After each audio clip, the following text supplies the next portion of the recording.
Welcome back to the Michael Brooks Show. I am Michael Brooks. Joining us now is friend of show, John Iadarola. He's a co-host on The Young Turks, and he's host of The Damage Report, which everybody needs to be listening to or watching. John, thanks for being here, man. How you doing? How's it going? Glad to be here.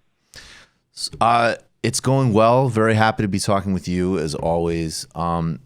Bernie Sanders, I do think, is back. What do you make of the last couple of days, last week, in terms of, I read it as like really getting back into like the seriousness of this campaign, being honest and real about the unique things that Sanders is offering, and AOC and Ilhan Omar, and I think Rashida Tlaib really showing that they're committed to a political project. Mm-hmm. Yeah, well, I think that Sanders has always been an amazing communicator for both his values and his political goals. The issue has been in this campaign and in 2016 that of the vast majority of the media, the mainstream media is incredibly disinterested in really covering those things. They have no interest in sort of helping him to communicate about that stuff. But right. I think one of the best things about having AOC and Ilhan and hopefully eventually Rashida doing their endorsements, but more importantly, going around the country speaking for him, is I think if the message isn't coming directly from Bernie, it's far more likely to get picked up by the mainstream media. Like, I think AOC, saying Bernie's words, because she has her own authenticity, but also they don't sort of see her in the same way. She's sort of like more acceptable for some reason on the mainstream media. I think it could be really important in broadening his reach to people who might not be getting their news from people like us who are, far more interested in Sanders and that movement.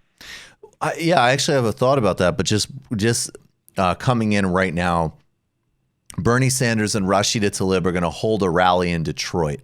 What is the date? So that is going to happen. Okay. Yeah, that's confirmed for Sunday, October 27th. So, okay. Look, again, I think, obviously Rashida, like Ilhan and AOC, is actually politically committed. So she's going to endorse Bernie Sanders. I think, though, the media question is interesting, and we'll get to a clip of AOC in a minute. Because, look, there's no question that, part of the issue with Sanders is highly, bizarrely, and weirdly personal. And, the relationship that a lot of people in the mainstream media and corporate media have to Bernie Sanders is actually really quite sick and bizarre and disturbing. And it can't be described structurally entirely because it is like a weird personal animus, which is, again, just unhealthy and weird and bizarre. But I do think beyond that, part of the reason is obviously that he does represent a genuine contradiction to the prevailing politics, the hegemonic ideology of the corporate class of this country. And I think that, especially in AOC's case, Ilhan is more complicated. Ilhan has already been, people have really tried to demonize and destroy her for speaking out on behalf of Palestinian human rights, as an example. But I think in AOC's case, while AOC had not endorsed Sanders, which in my view was a mistake. I think that she should have done it from the outset. But being that as it may, while she hadn't endorsed Sanders and while she was, she uses her social media in a very nice way and she'll throw David Frum a retweet or whatever, I think there's a contingent of people who don't take policy seriously. They don't take politics seriously. It really is just a TV show to them. And, AOC fit into the TV show. And now the tension becomes, I think you're partially right, but I also think you're going to start to see a lot of them kind of turn on her, as they already have, and essentially erase her as a political agent. Like, if you're not just like a nice pop culture symbol, if you're actually renewing your commitment and continuing to say what you've already been saying, but we're not paying attention to because we don't care, that's going to become more problematic. And I think that some of the people that have been willing to hype some of these leaders up are going to discard them now that they're, showing up for the movement, basically. Yeah, it's interesting especially with AOC, but it's pretty true of the others as well. I noticed today I hadn't seen that Ilhan Omar has 1.7 million Twitter followers. Mm-hmm. I had not actually thought that. I knew that she was, she was big, but that's pretty massive compared to a lot of other members of Congress. And she's only been around, for less than a year. With AOC, she blew up so fast that you get this grace period where everybody loves you, you get invited on every show and everything. And then it enters into this period, like with a new singer or a new video game, where everyone is sort of sniffing around to see, can I get something out of casting this person aside? Right. And so I think that some of the more mainstream media personalities that were quite friendly with her, I think you're reading it right now that she is embracing this person that they find to be fundamentally unacceptable for a number of different reasons, both personal and ideological and rhetorical, honestly. We could add a lot of O's to the end of that list. They're ready to cast her aside, but it was only like a month or two ago that the New York Times had that article about how AOC learned to play by the Washington rules, and I saw some progressives wondering is she not going to be endorsing Justice Democrats? And they were wondering if, her day in the sun was just about to end. And now, she's endorsing Jessica Cisneros and she endorsed Bernie over other people. And so I think that because she's so high profile, basically everybody is watching for some sign that she's not the person that they initially got hyped up about. I think you're totally right. And I mean, I would include myself there, although I do think that, there's some very substantive criticisms that are already there in terms of some of the ways she's handled foreign policy. And you're talking about AOC? Yeah.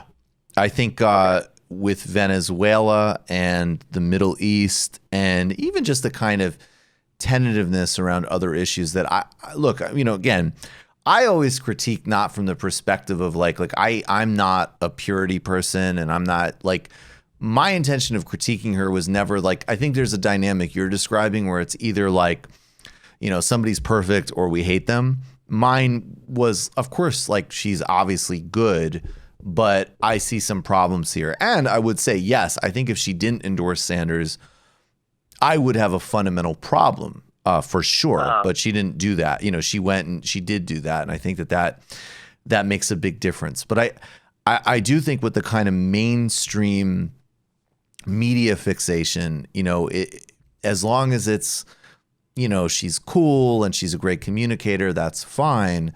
But, she's actually showing up for this actual agenda. Yeah. No, we don't like her. And, and I think that was a choice she was going to have to make at one point or another, actually, between her base and the approval of those people. And I think she's going to have to make that choice many times over the course of a career that could end up lasting 30 or 40 years. Totally. Let's play a clip of her talking at the rally. I thought this really stuck out to me, and I'll get your response to it. Okay. Oh, sorry. She was not betting TMBS music underneath her speech at the rally. I was there. I could tell you. It would have been cool. February, I was working as a waitress in downtown Manhattan at a taqueria. I worked shoulder to shoulder with undocumented workers who often worked harder and hardest for the least amount of money. I was on my feet working 12-hour days with no structured breaks. I didn't have health care. I wasn't being paid a living wage.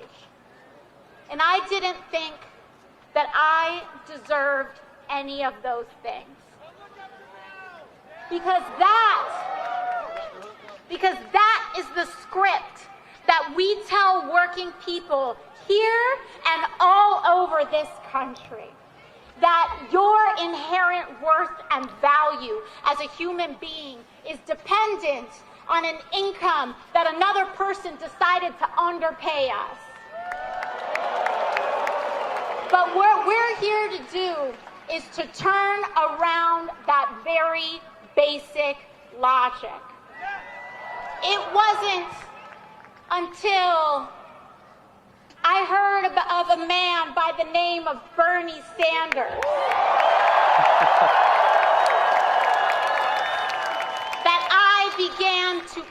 question and assert and recognize my inherent value as a human being that deserves health care, housing, education, and a living wage.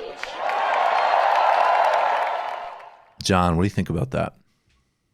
I mean, I think it was amazing. I think it sums up, I think, not just her experience in a way that makes her very relatable, but specifically relatable because a lot of people, probably many who watched your channel on a daily basis, probably went through a very similar thing back in 2015, 2016 in regard to Bernie Sanders. Like, I was already in political media, but it did change. The Bernie Sanders campaign, even in its early stage, changed the way I saw politics. It changed my expectations for what we could actually hope to achieve. Like, I was already in it, but the idea that it could inspire so many people who would have never run for office if not for him is very powerful. Like I said, it's relatable. And even there you saw how she can weave together this personal experience invested with values and tie it specifically to challenges that she has, proposals to deal with. Like, doing all of that in a very short period of time. Like, we're used to politicians giving little sound bites that mean nothing. They seem a little bit clever. Like, she packs so much more into just a minute. And there were a lot of great moments in that rally, but you chose one of the best right there. No, totally. You just watched a Michael Brooks show video. Subscribe to get them all. Why wouldn't you? Don't be foolish. Click subscribe below and become a patron as well. Patreon.com/TMBS. Thanks, everybody.